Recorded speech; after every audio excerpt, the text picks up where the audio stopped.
उसकी शुरुआत की और मकसद यही है कि खासकर मुंबई शहर में जो मुकीम लोग हैं उनकी ज़रूरियात को कैसे पूरी की जाए, इस मकसद के तहत इस तंजीम का उन्होंने शुरुआत की। और महमूद हकीमी साहब ने एक बात तो है कि बिना वो किसी न किसी तंजीम के जरिए काम किए बिना वो कर नहीं सकते। और उन्होंने इस तंजीम का काम किया, हमारे लिए फैसला उनके साथ आपने पॉजिटिव चेंज की नाम से तंजीम बनाई है। तो आप बदलाव करना चाहते हैं, लेकिन एक पॉजिटिव बदलाव हो, और बदलाव करने के लिए सबसे पहले हमें अपनी सोच बदलने का काम करना चाहिए। हमें सबसे पहले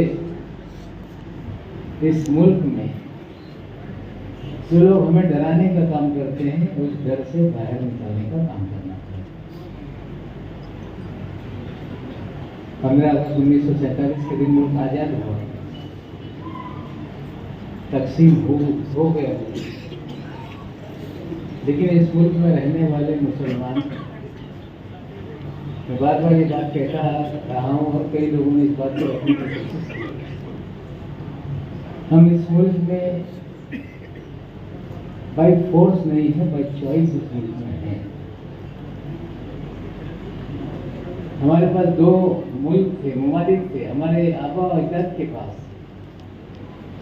जब तकसीम मुल्क का किया गया तो दीगर लोगों की तरह वो भी हिंदुस्तान से हिजरत कर जाते, महाजिर बन जाते, लेकिन हमारे आबो अजदाद ने ये फैसला किया कि ये मुल्क हमारा है, इस मुल्क में हम रहेंगे और हम बाई चॉइस इस मुल्क के अंदर हैं। और जब 26 जनवरी 1950 के दिन इस मुल्क में आइन नाफिज किया गया तो हमें बराबरी का हक इस मुल्क में दिया गया है, ये हमको समझना पड़ेगा।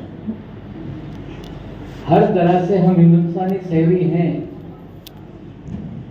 और इस मुल्क में रहने वाले जो भी दूसरे लोग हैं उनके बराबर हमारे हुकूक है, सबसे पहले हमको समझना पड़ेगा। लोगों को कहीं ना कहीं ज़हनी तौर पे डरा दिया जाता है कि इस मुल्क के अंदर तुम्हारी क्या हैसियत है, तुम्हारी तादाद कम है, तुम किस तरह से इस मुल्क में अपना काम करोगे या अपना हक मांगोगे। आपको समझना पड़ेगा कि इस मुल्क में सबसे बेहतरी तो ये है कि इस मुल्क में आईटी का पूरा एक इनकलाब आ गया।